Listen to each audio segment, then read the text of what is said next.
What is going on, Minties? The Uncanny Omar here from Near Mint Condition.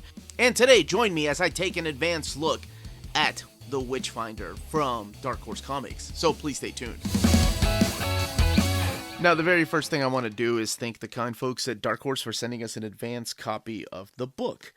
The book retails for $34.99. And I wanted to do a quick size comparison. Well, not really a size comparison. I've done a size comparison of Baltimore, if you want to check that out, the omnibus. But it is the size, the height, and width of the other Mignola books, like BPRD and Witchfinder. And as I mentioned, you can find it on the channel where I've done a size comparison of that Baltimore omnibus. Now, before I go any further, the book does come out on November 27th. At places like cheapgraphicnovels.com, and then everywhere else like Amazon and Barnes & Noble a few weeks later. Now, speaking of cheapgraphicnovels.com, this episode is sponsored by cheapgraphicnovels.com, your online home for brand new graphic novels and collected editions up to 50% off the cover price. Cheap Graphic Novels prides itself on packaging your books so they arrive safely and in excellent condition, as well as prompt and helpful service. And check out their bargain bin for even greater deals up to 90% off cover price. And for you Minties, Cheap Graphic Novels is running a special promotion. If you're a first-time customer, let them know you were referred by Near Mint Condition at the checkout, and you'll receive a credit for free shipping on your next order. Now, this is only for U.S. customers. Cheap Graphic Novels, your source for the hottest books with the kind of deep discounts, quality shipping, and customer service that will keep you coming back for more. Alright, so let's take a closer look. Here is that cover, of course, drawn by Mike Mignola. The spine of the book, which you saw compared to the other Mignola stuff. And then the back of the book. One of the things that I've noticed that they did here, though, was adding this from the world of Hellboy. Because Sir Edward Grey, the Witchfinder, does come from the world of Hellboy. Let's take a look at the book without the dust jacket. Here's what it looks like without... Actually, this looks beautiful without the dust jacket. Much like a lot of Mignola's books. Now, let's take a closer look. Now, I'm sure one of the things you noticed right away was that this book is originally solicited as a trade paperback, but as you can see, it is clearly not. It is a hardcover edition. There is an introduction by Mike Mignola when he talked about how he created the character of Edward Grey. Sir Edward Grey, rather. Sorry about that. It does collect the 8-page introduction to the character. And kind of like his origin. The character does appear in the pages of Hellboy. Not to give anything away, but he is a witch finder, hence the title, right?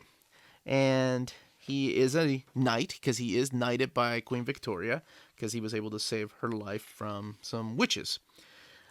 So that's pretty much the premise of the story. It does take place in Victorian England, which I really enjoy, because it's a lot different than the stories set in the Hellboy and BPRD universe.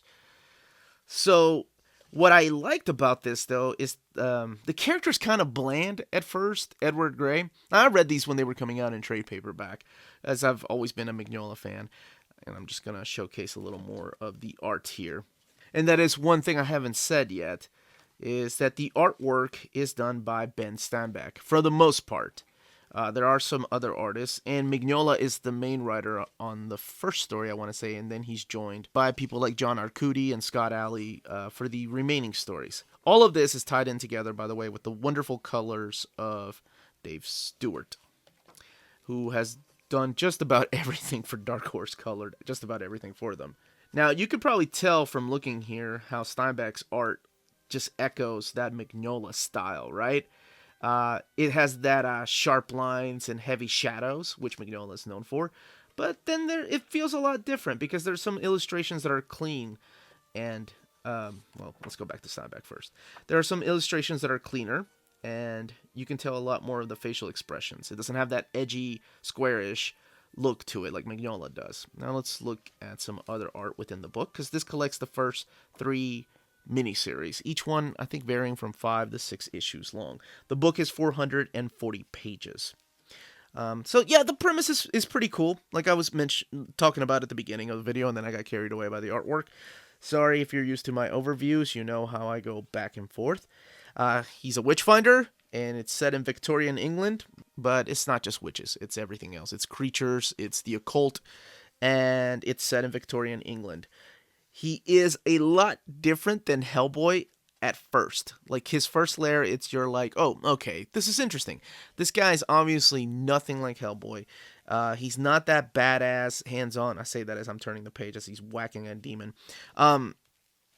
He's more like Sherlock Holmes at first, and he's kind of boring and dull, honestly. What really kept me intrigued was actually the artwork, and the colors are just beautiful. And, it's Mignola, but I couldn't see why Mignola found this character to be one of his favorite characters aside from Hellboy. He has always stated that Sir Edward Grey, which, by the way, has always reminded me of T. I'm sure that was done completely on purpose, was one of his favorite characters. If it wasn't for Hellboy, he said that Sir Edward Grey would be his favorite character that he's ever created. How true that is, I don't know. Let's go back here towards the beginning again and look at this artwork, because I think this is what kept pushing me to read.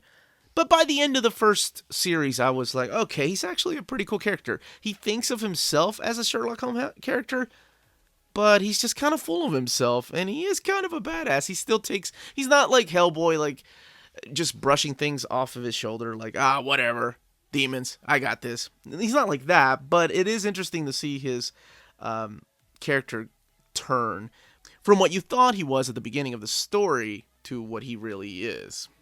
So I like that there's different layers to these characters.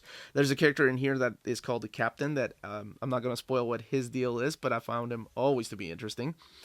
He does have a love interest, which I always thought was kind of weird, Mary. I think one of my favorite things about his character, though, that sets him apart from a lot of Mignola's other characters is that he's a man of God. He's a man of faith. And honestly, that is a common theme within these stories, is that faith, whether it's faith in Christianity or faith in something else. Especially, you can see it so much. It's in your face with the character of the Captain, I think, and that's why I enjoy his character so much. And I think that's what also sets apart Edward Grey from a lot of the BPRD and Mignola-verse characters. I didn't want anybody to skip out on this because, like, Witchfinder is just one of those things I don't hear enough people talk about from the Hellboy universe. Everybody talks, of course, about Abe Sapien and BPRD and, of course, Hellboy. But I hardly see anybody mention Edward Grey, even though it's set in the Hellboy universe. Now, with these 440 pages of this book, we have to look at these extras in the back that Mignola loves to add to all his library editions and his hardcovers and his omnibuses, so I am so happy that they keep including these. These are some of my favorite things about these books. Character designs, unused covers, pinups. Okay, these are just cover sketches, but that is absolutely stunning.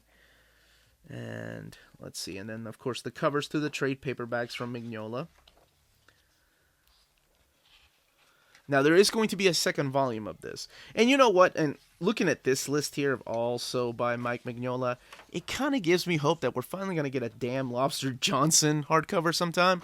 I mean, we've got just about everything else. We've got Witchfinder, Baltimore. Where the hell is Lobster Johnson?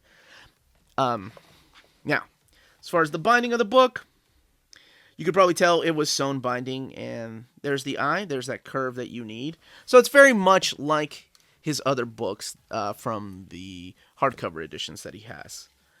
And that was the contents of the book. Let me know in the comments down below if you're picking this up, if you've read it, or if you're just a big fan of the Mignola universe and you want to expand it. This is another book that adds to his world, so I didn't want anybody to miss it. Again, this was the Uncanny Omar. Thank you very much for watching. Don't forget to hit that like, subscribe button, hit the notifications to let you know when our videos are going live. And remember, if it's classy and cool, it must be near mint.